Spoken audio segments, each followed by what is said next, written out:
Welcome to my channel, All for Health with Jane. Family, this video is based on what transpired in court on the 2nd and the 3rd of October 2023, still on Senzo Meyiwa Trial case. Our focus on this video will be on the cross-examination that was done by Advocate Nxumalo to Constable Zungu. Family, Constable Zungu doesn't stop to amaze me. You know, he sounds like a person who is confused, but very firm in whatever he's saying. You know, he's lying bluntly. To be honest, whatever that he's saying, even a young child can see that Constable Zungu is not telling the truth. In the beginning of the cross-examination, Advocate Nxumalo asks him about this picture where Constable Zungu says he is on that picture. Remember that picture that he said it is himself in the picture, and the accused said, no, it wasn't him, it was somebody else.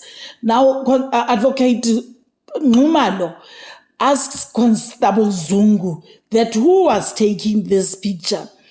Constable Zungu, when he responds to this question, he says he doesn't know who was taking the picture, and he was not even aware this person was taking pictures. He can't even remember when was this picture taken. That's our Zungu. Family, remember the small car, the red car they used to go buy liquor, the Polo, red Polo, that Constable Zungu referred to as a Fiat Uno. You know, Zungu does not remember all the people who were traveling with him in that red car to go buy liquor at Tops. When in his evidence in chief, when he was asked by Advocate Baloyi, he mentioned all the 4 people who were in that car by names, except for one person only. Zungu, when asked who was the driver of this car, when Advocate Nxumalo asks him today that who was the driver of this car, and then he says he doesn't know who was driving the car to Tops. He does not even remember who was sitting next to him on the rear seat. Ay, Zungu, you must be playing. Stop playing games, Baba. Stop playing games. Constable Zungu says on the 26th of October 2014, in the morning around 8:15, he was at the office, he was at the police station because he was on duty on that day. And he was on the same day he was tasked to go to the stadium because there was an event. So he was there until around past 11, 12 o'clock. So then he knocked off at that time. Knocking off, he went to the office to drop off whatever that he wanted to drop off. Then from there, he had to go and fetch someone at in town. Then Advocate Nxumalo, realizing that Zungu used the state car to go and fetch a person who is not even a member of the South African Police Services, Advocate Nxumalo asked Zungu this question. Were you authorized to use the state motor vehicle to carry a person who is not a member of South African Police Services? Zungu answered by saying, yes, Your Honor, I am authorized to pick up anyone, even if he is not SAPS member, as long as that person is a member of my family. Family, this is another blunt lie, pure lie.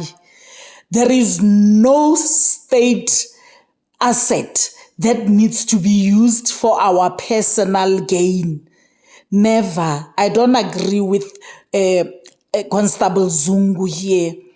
You know, people go to the police station, people call police stations on a daily basis, and in most cases when we call requiring for service, they will tell you that we don't have enough cars. If they do not have enough cars, while they allowing their staff members to use the state assets, state vehicles for their personal gain, I don't agree with Zungu. I do not agree with what Constable Zungu is saying. No ways, it's a lie. Then Advocate Ngumalo reads out this Criminal Procedure Act. There's a provision on it. And he says to Constable Zungu, Constable Zungu, this provision that I'm going to read out to you, every police must know it. It's a Bible. It's a Bible when it comes to SAPS. I hope you know it. The first point that Advocate Ngumalo highlighted, he said, a police officer may, without warrant of arrest any person who commit or attempt to commit any offense in his presence, meaning the police have the right to arrest a person even if they do not have warrant of arrest, as long as that person commits or attempt to commit any offense in his presence. Who is reasonable. This person who is committing this crime is reasonable, suspected of committing or having committed an offense under any law governing the making or the supply or possession or conveyance of intoxicating liquor or of dependents producing drugs, or in possession of or disposal of arms or ammunition. Meaning here, Advocate Ngumalo was saying Constable Zungu has the right to arrest any person who is committing any offense that has to do with distribution of liquor unlawfully, the use of arms or ammunition, guns and whatever, as long as it's used unlawfully, the use or producing of drugs in this country. Anyone who is dealing with that, as long as it's in the eyes of a police in South Africa, that police has a right to arrest this person even if there is no warrant of arrest. Advocate Ngumalo further said, Constable Zungu, in your evidence in chief with Advocate Baloyi, the prosecutor, you had knowledge that Gwabeni had a firearm that shot Sinako dead. One of the friends was shot dead with this arm that belonged to Gwabeni.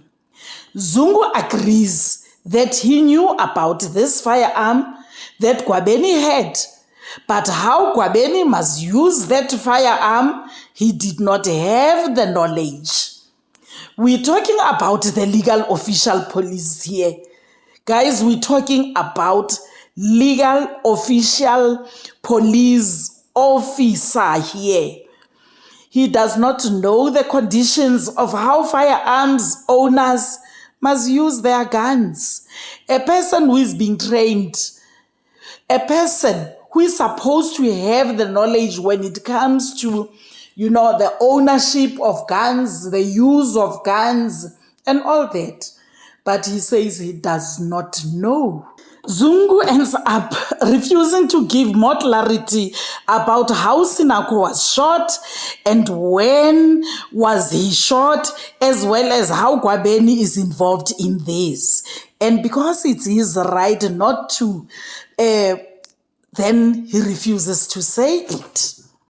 Advocate Ngumalo continues to say, Zungu knew accused number one was dealing with drugs, and he did nothing about that. He continues to say, Zungu said, upon entering Gwabeni's room, he found accused number 3 holding a 9mm gun, and Muzi was in possession of a .38 pistol and gave it to Gwabeni. And all this happened in his presence, and he did nothing about it. After having said all this, when Advocate Nxumalo wanted to know what Constable Zungu did about this, Judge Ratha intervened by reminding the court that Constable Zungu is not compelled to respond to that question by Advocate Nxumalo, for he will be incriminating himself. So it is his right not to respond to that. Constable Zungu therefore used that opportunity and did not respond to Advocate Nxumalo's question. You know, another confusing part on this family is when Constable Zungu said after the 5 accused at the hostel on that day when Senzo Meyiwa was murdered, when they were in Gwabeni's room, he was asked to leave the room as they said they had a meeting. When the accused were done with their meeting and have left, he realized that the state vehicle keys, the keys for the car he was using, were not where he thought they were, which is in his bag in Gwabeni's room. When Gwabeni called everyone who was there, it was discovered accused number 4, who is Mapisa, was the one who took the keys. Then he was told by Gwabeni to bring them as they were looking for them. What is surprising me is that when Mapisa brings the keys, Constable Zungu, he says he just took the keys from Mapisa without at least asking where he took them. This is so funny and unusual. A person mistakenly takes your car keys, the state car keys for that matter, bringing it back, bringing those keys back. You don't want to know what happened. You don't want to know how these keys ended up in his hands. Very funny indeed. Something fishy here. Something fishy, Constable. There is something that you're hiding here. Hi, family, what type of a police is Constable Zungu Hlebatu? People exchange guns in front of him. He does not even want to know if those guns were legal. He does nothing about this when he had the power to arrest them. When Advocate Nxumalo asked him why he did not do something about this, he says he did, hence today they are at this court. Imagine 9 years after, 9 years later, they had to wait for the whole 9 years for this case to resume again. Family, that's the type of police officers that we have. That's the type of police protection that we have in South Africa. I pity the family of Meyiwa who are waiting for the end of this, only to come across people like Constable Zungu. Family, in the next video, we shall cover the cross-examination by advocatemshololo to Constable Zungu. Thank you very much for watching this video to the end. Please do not forget to like it, comment, give me your opinion, and please subscribe for my channel if you haven't done so yet. Thank you, family. I love you. Bye.